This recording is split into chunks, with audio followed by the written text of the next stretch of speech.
Danny,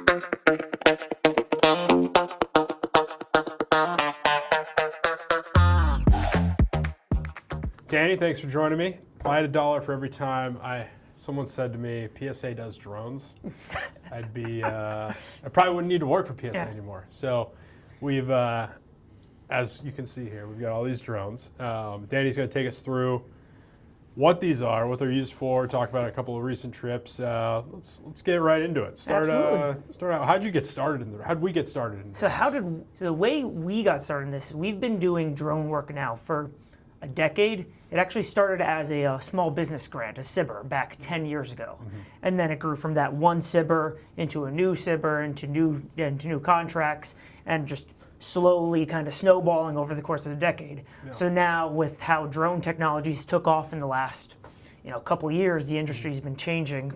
Every 6 months is different than the last one. Yeah. And now, this latest one we just did a red team contract with NATO. Mm-hmm. So we delivered 50 of these simulated swarming drones, or they are swarming drones, mm-hmm. but we were simulating an attack for other companies and industries to test their counter UAS systems against. Yeah. So casual stuff. Exactly, So now, if you need us to show up with a swarm of drones somewhere, we're ready to go. Yeah, exactly.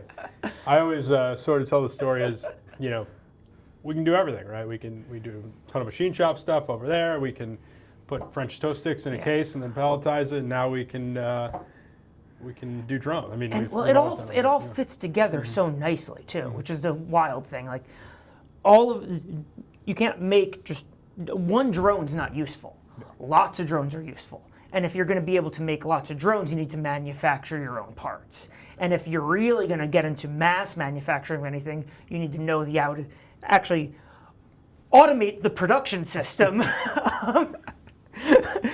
making whatever system you're doing. So what we figured out is, okay, how do we make a lot of drones? What drones does it make sense to make? And that's where we came to this. Yeah, so what do we got here? Like 25, 30? As many as I could fit on the conference room table. I think it's 30. Yeah. That's a lot of drones. Yeah.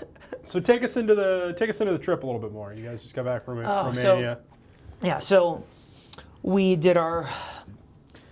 just did an international travel. We were going to Romania because that is where the NATO exercise was. Mm-hmm. It was the first of their Crucible series, they're calling it, where they're doing a couple different events throughout Europe. Mm-hmm. And this one, we went to Romania.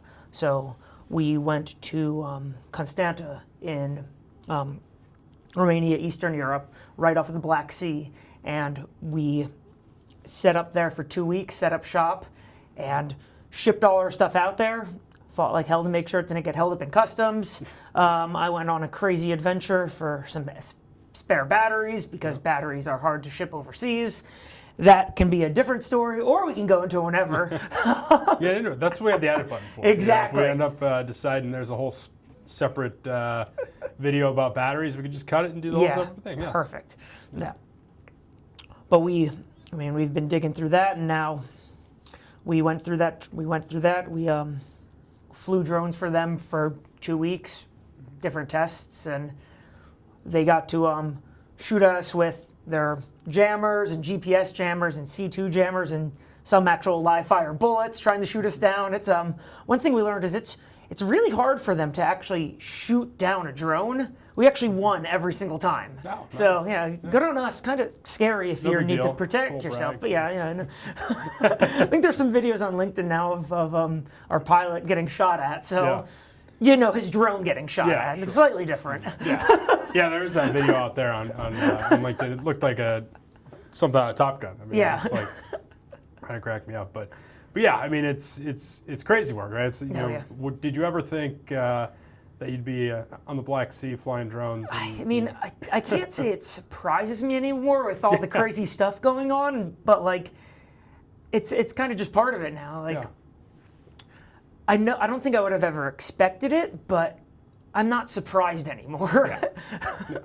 Cool. Well, let's take a look at one of these. I don't know if you can, and then kind of take us step by step. Absolutely. From the manufacturing process all the way through to any sort of software that goes into it. So what we do here, the key thing that we developed on this that's special is we designed and manufactured these circuit boards that allow us to put everything together for fast assembly. Sure. So unlike your typical drone, this one we put one circuit board that has high density connectors and then custom developed all of our different ports to be able to quickly clip onto it. So that it's still modular, we can update it, but unlike the way you would build a normal FPV with a ton of wires and stuff going into it, we can just say, here's our flight controller, click on the flight controller. Here's our radio, click on the radio module, and then assemble the whole thing. It's just 8 bolts, clips onto the frame. So we use this one we used an off-the-shelf carbon fiber frame, but we also developed some of our own aluminum frames too that we've been testing, and then we've been actually manufacturing those here. Yeah, nice. So it's that's the key behind the nice manufacturing of this and how fast we can make it is just the creative design of the actual circuit board. And without all that manufacturing experience, you wouldn't be able to do it anyway. So awesome, yeah. And I think we were talking about this earlier, but you're flying them just like this, right? I mean, there's no cover, there's no fancy, PSA plain-looking thing, right? Yeah. Well, because at the end of the day, we were going for how fast can we get these things manufactured, and how cost-effective can we be with them. Yeah. For this exercise, we were flying in nice weather, so it didn't need a cover. Yeah. And then the way we end up using these, we use these mostly as a development platform. So we didn't need the cover. Yeah. We are considering actually selling these, and then if you want to do that, if it's a development platform, you don't really need the cover. If you do want to have a cover on it, that's something we're still working out the final details of what do we use this platform for in the future. Yeah. We're mostly still just doing our red teaming as a service where we have a fleet of these now that we can show up and be able to bring them places and send them out. Yeah. But the future's kind of unwritten. Yeah, so when you say red teaming as a service, it's, go through that a little bit more. Is that something as simple as, hey, I don't know, a country calls, they say, hey, I want to know how... Yeah, red teaming as a service is someone is acting as the blue team. They're saying, I want to test my system to make sure it'll actually protect me. But they need someone then to simulate an attack against their system. So what we have here is we can do red teaming as a service where we can bring the simulated attack for them to then test their system against. So we are the red team against their blue team, similar to the way you would do like a cybersecurity attack, but in this case, it's very physical hardware. Yeah. So are all 30 of these up in the air at once? We've done that before. Yeah. How does that even work logistically? Is it a lot of battery charging, a lot of just planning. Like, okay, let's set up these drones in a grid on the ground. We program a mission in advance to say, okay, what is this going to look like, to make sure that you know where each drone is going to be and know how it's going to move. And then once you program all of that, you can then make it go through whatever mission you would program. Sure. So what's the pilot aspect of this like? Is it, you say that, I guess, what's the difference between call it a mission and maybe a live pilot scenario? So a live pilot scenario, you have one person flying one drone, and they actually have their hands on the sticks, and they push throttle go forward, drone go forward, throttle go back, drone go back.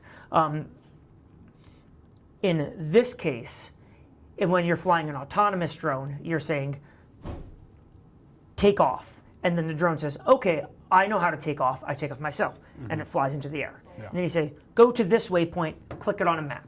And it goes to that waypoint. Sure. When you program a mission, you say, drone, here is a list of things to do. Take off, go to this waypoint, go to this waypoint, go to this waypoint, land. And then you have one drone that then takes off, goes to that waypoint, moves to another, goes back and lands. And then when you have a mission, you have waypoints programmed for all of the drones created so that you have a script that says, okay, this drone goes here, takes off, goes to there. This drone takes off, goes to here. And how do they move, and how do you make sure they don't collide and everything else. And then it's a whole slew of just different software to make sure that it's actually not programming and collision, stuff of that nature. Yeah. So excuse my ignorance here, but let's just say How do you get those waypoints? Is it as simple as pulling up Google Earth? It can be as simple as pulling up Google Earth. It's dependent on what you're trying to do. So in a red team, blue team scenario, it's not like you're gonna, the enemy doesn't let you go do a location scout. Right? Exactly. But in the case when we were at this NATO event, we would say, okay, this company is trying to test this system. Mm-hmm. You need to fly a drone at their system. Mm-hmm. So we know where it is. So we say, okay, we'll take a drone and we'll go at this waypoint, these GPS coordinates, and we'll fly that drone to those coordinates and then back. Yep. And then they know, okay, this drone's about to go through. I can test my system to actually know if it's going to have an effect on this drone. Yeah, cool. Yeah, that's awesome. So what else was cool about that NATO event? I know we weren't the only ones there. Not the only technology. What was it like for you? I mean, professionally to go there and be a part of it. Professionally, it was awesome, and getting to meet other people in the industry. Just kind of learn about what else is going on besides what's here in northeastern Pennsylvania in our drone world. Actually seeing what the rest of the world is also doing is also nice. And I mean, I try to keep up with everything on the internet and check what companies are doing what, and I'm active in other places in the drone community, and I'll be at conferences and such, but seeing actual stuff in test is just, it's a different world. And when you're on tents in the sand, trying to fly these things, it gives you better perspective of, okay, this is how these things actually need to work. Yeah. So you're physically out there on a beach in a tent, computers or something, just huddled around. Oh yeah. Yeah.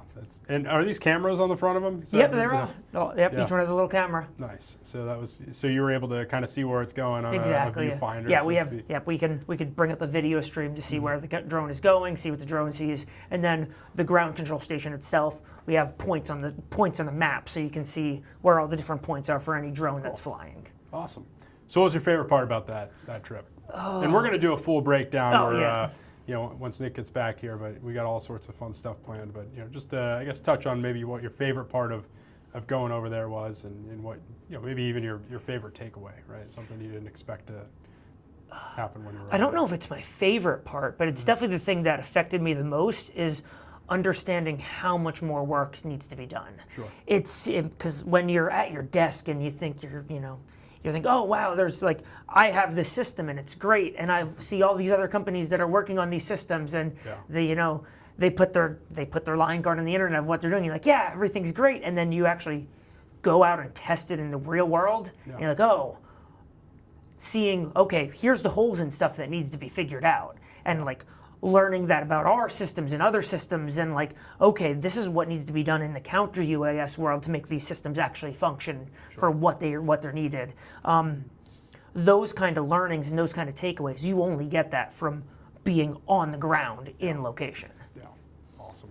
And then the other thing too, I know we've been talking this week about other exciting drone projects. We're not just all defense, right? I mean, can you get into a little bit about what else we're working on? So the one I'm most excited about right now is we're working with a startup, Altosera, and they are doing cloud seeding. So the whole concept behind this is they want to make it snow more in Utah. Which it didn't do at all last year. Which it did not do. It did not do enough. And I'm like, can you bring it to Pennsylvania? Because I wouldn't mind getting some more snow at Montage either. Yeah. But that's a side note. But cloud seeding, they've been doing it for 50 years already, 50, 60 years, something of that nature. But it's not very accurate in how they do it. They either have ground generators where they put the particulates in to try to make it snow, but then wind goes wherever, or you can have a dangerous mission for an actual manned aircraft trying to fly through the frozen clouds, which is terrifying. Mm-hmm. But then even still, you're not guaranteed to actually get that where you need it because it's still not pinpoint accuracy. So what we're trying to accomplish here is we take a drone and we fly it up into the atmosphere and release it precisely where they need it so that they can do cloud seeding exactly where it's needed to make it snow right over the ski resorts and make water show up where it's needed. Yeah. And what's different about that? I mean, obviously, it's very different than what we're doing on Yeah. the defense side. But what's from a technology or hardware standpoint, is it all very similar? So I mean, on the core side of the like raw, just like what a flight controller needs to do is similar. But then once you start to build out your system and see what kind of things that drone needs to accomplish and what kind of weights it needs to do and like what it needs to do to safely accomplish that mission, it changes, the hardware changes so much of it. So I mean, luckily we've been, over the course of 10 years here, what we've been doing, I like to say we specialize in like the weird applications for drones because that's the work we've been doing. Yeah. A lot of our work in the past had been for Picatinny Arsenal, still actually doing some work with them. And it was always very unique applications. Yeah.